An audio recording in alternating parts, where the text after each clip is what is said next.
I finished the activities you assigned me, Professor Garlick. Wonderful! I hope you gained a greater appreciation for the flora in our lives. I am forever enraptured by it.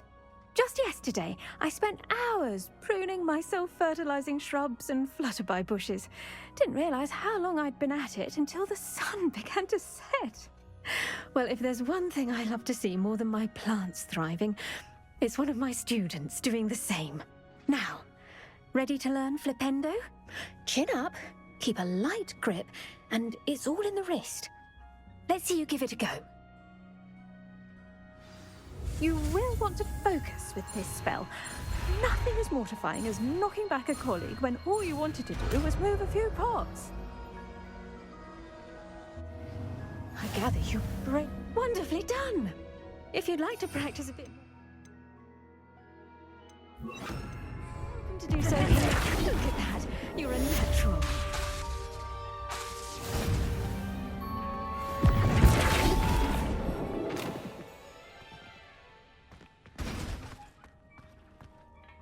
Professor Garlick, a moment of your time? The plants are resting, so now's as good a time as any. I was wondering, what made you want to teach herbology? How lovely of you to ask.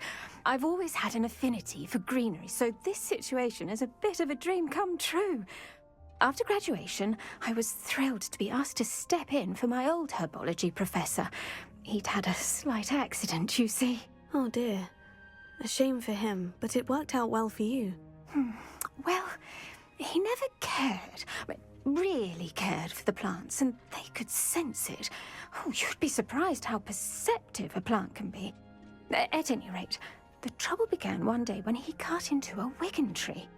Unfortunately for him, its leaves were hiding a bowtruckle. You may recall the marvellous creatures that resemble a twig. The little beast gouged the professor's eyes quite fiercely, but terrifying, I'd imagine. Likely for the professor, too. And that's when you took over as the herbology professor? Well, not quite. After 3 weeks at St. Mungo's, my predecessor regained a tiny bit of his eyesight. He insisted on returning to the greenhouse. Within a week, he claims by accident, kicked a Chinese chomping cabbage, so it was back to St. Mungo's for him.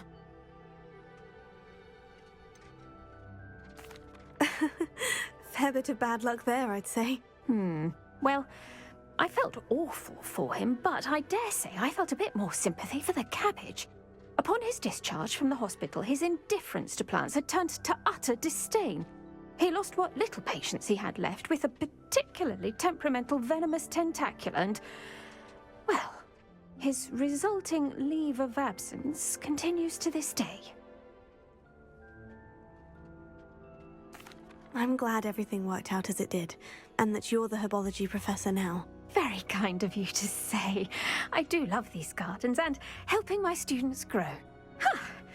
Lovely speaking with you. Have a wonderful day. Oh, and remember, be kind to your wigan trees.